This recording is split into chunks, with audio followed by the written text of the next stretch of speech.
اللہ کا احسان اسلام پاکستان۔ اعوذ باللہ من الشیطان الرجیم، بسم اللہ الرحمن الرحیم۔ آپ دیکھ رہے ہیں اسلام پاکستان اور میں ہوں علی اسلام۔ ناظرین کرام، ہم بات کر رہے تھے بنی اسرائیل کی، اور میں بتا رہا تھا کہ بنی اسرائیل کے جو لوگ تھے نا، وہ بڑے فصیح و بلیغ تھے، بڑے عالم فاضل تھے، لیکن ان کی ایک عادت بہت گندی تھی، جو کہ آج کل ہم اگر آبزرویشن کریں، اگر ہم چیزوں کا موازنہ کریں، تو آج کل ہمارے کچھ علماء کرام میں بھی یہ چیز نظر آتی ہے۔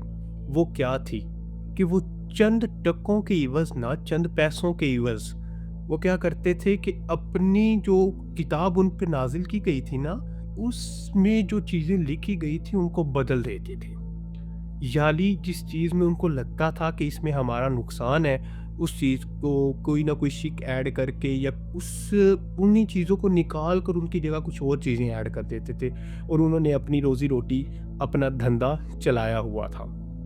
وہ اس قدر تبدیلیاں ہوتی گئیں کہ وہ اپنی اصلی حالت میں باقی نہ رہیں۔ اب ضرورت محسوس ہوئی کہ ایک ایسی کتاب نازل کی جائے کہ جو ان ساری کتابوں کا رد کرے اور ایک 100% ٹھیک 100% ایکوریٹ دین لے کے سامنے آئے۔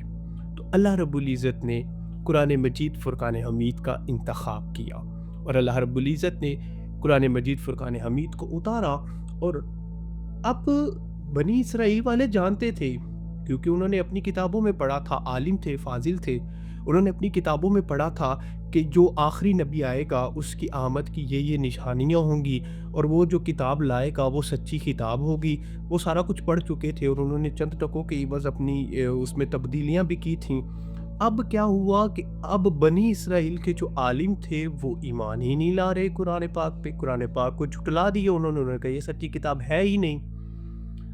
کیوں کیا؟ ایسا اس لیے کیا کہ ان کی جو روزی روٹی لگی ہوئی تھی، ان کا جو دھندا چل رہا تھا، انہوں نے جو منتھلیاں لگوائی ہوئی تھی، وہ ان کی بند ہو جانی تھی۔ آج اگر ہم موازنہ کریں نا آج کے دور کے ساتھ، ہمارے کچھ مفتیان کرام ایسے ہیں کہ اگر کوئی امیر چلا جائے نا، میں سب کی بات نہیں کر رہا، میں کچھ مفتیان کرام کی بات کر رہا ہوں، نام نہاد مفتی جو ہے، وہ کیا کرتے ہیں، جب کوئی امیر چلا جائے تو ان کا فتویٰ اور ہوتا ہے، جب کوئی غریب چلا جائے تو ان کا فتویٰ اور ہوتا ہے۔ جب کوئی امیر چلا گیا، ان کو پتہ ہے اس سے 4 پیسے مل جانے ہیں، کوئی سکے ایڈ کر کرا کے بھی وہ حرام کو حلال کر ہی دیتے ہیں۔ اگر کوئی غریب چلا جائے تو وہ سکے تو بڑی دور کی بات ہے، بس حرام ہے، چاہے وہ حلال ہو، نہیں جی بس حرام ہے، ہم نے کہہ دیا حرام ہے تو حرام ہے۔ اللہ والوں کی نظر پیسوں پہ نہیں، دل پہ ہوتی ہے، لیکن ہمارے کچھ مفتیان کرام کی نظر کہاں پہ ہوتی ہے؟ نوٹوں پہ، پیسوں پہ، جیبوں پہ، لوگوں کی زمین جائیدادوں پہ۔ اللہ رب العزت نے اسی کو قرآن مجید فرقان حمید میں ارشاد فرمایا، وَآمِنُوا بِمَا أَنزَلْتُ مُصَدِّقًا لِمَا مَعَكُمْ وَلَا تَكُونُوا أَوَّلَ كَافِرٍ بِهِ وَلَا تَشْتَرُوا بِآيَاتِ ثَمَنًا قَلِيلًا وَإِيَّايَ فَاتَّقُونِ۔ اے بنی اسرائیل، اب اس چیز میں دیکھیں نا، ایک تو بنی اسرائیل کو تنبیہ کی جا رہی ہے، سمجھایا جا رہا ہے، اور ہماری بھی تبلیغ کی جا رہی ہے، اور ہمیں جو اللہ رب العزت مخاطب ہوتا ہے نا ایمان والوں سے، اے ایمان والو، وَآمِنُوا، اس آیت کے بھی شروع میں اللہ رب العزت کن سے مخاطب ہے؟ ایمان والوں سے، ٹھیک ہے؟ اور اس میں وہ نشانیاں بھی بتائی جا رہی ہیں کہ ایمان کن کا مکمل ہے۔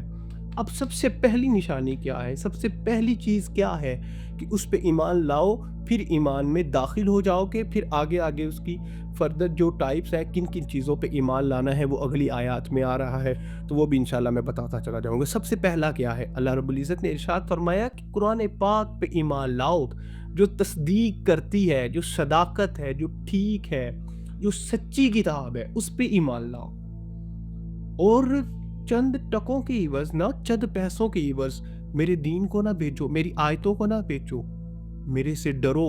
اور بنی اسرائیل کو کہا جا رہا ہے کہ اب جیسے تم اس کو جھٹلا رہے ہو نا، حالانکہ تم جانتے ہو کہ یہ سچی کتاب ہے، حالانکہ تم جانتے ہو کہ یہ 100% ایکوریٹ ہے، کیونکہ تم نشانیاں جانتے ہو، اور وہ نشانیاں بھی پوری ہو چکی ہیں، تم مانتے ہو، صرف اس لیے کہ ہماری روزی روٹی بند ہو جائے گی، چند ٹکوں کی عوض قرآن پاک کو جھٹلا رہے ہو۔ یہ نہ ہو کہ تم سب سے پہلے کافروں میں شامل ہو جاؤ، قرآن پاک کے انکار کرنے والوں میں شامل ہو جاؤ۔ میرے سے ڈرو، مجھے یاد کرو، یہ پیسے، یہ دولت، یہ زمینیں، یہ جائیدادیں، یہ سارا کچھ، یہ نام، یہ سارا کچھ آپ کا یہیں پہ رہ جانا ہے۔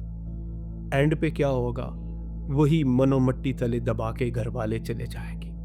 پتہ نہیں پھر کیا ہوگا، کسی نے قبر پہ آنا ہے نہیں آنا، کسی نے فاتحہ پڑھنی ہے نہیں پڑھنی، کسی نے بخشنا ہے ہمیں نہیں بخشنا، پھر تو مالک ہوگا اور بندہ ہوگا، سارا کچھ یہاں پہ رہ جانا ہے۔ اللہ اسی کی طرف تبلیغ کر رہا ہے کہ اے بندے میرے سے ڈر، میری بارگاہ میں آ، میرے سے مانگ، میرے سے معافی طلب کر، گناہ ہو گئے، تو نے جو کرنا تھا سو کر لیا، تو نے اپنی کتابوں کو چھیڑنا تھا چھیڑ چھاڑ کے اس کو تبدیل کرنا تھا کر لیا، اب قرآن پاک نازل کر دیا نا میں نے، قرآن پاک آ گیا نا، اس کو تو چاہ کر بھی تبدیل نہیں کر سکتا، ہاتھ تو لگا کے دکھا اس کو۔ کیوں؟ قرآن پاک کی حفاظت کی ذمہ داری اللہ رب العزت نے خود لی ہے، اسی لیے اتنے ہزاروں سال سے جو پہلے قرآن پاک نازل ہوا تھا وہی ایک زیر زبر تک کی تبدیلی نہیں آئی، وہی قرآن پاک آج ہمارے تک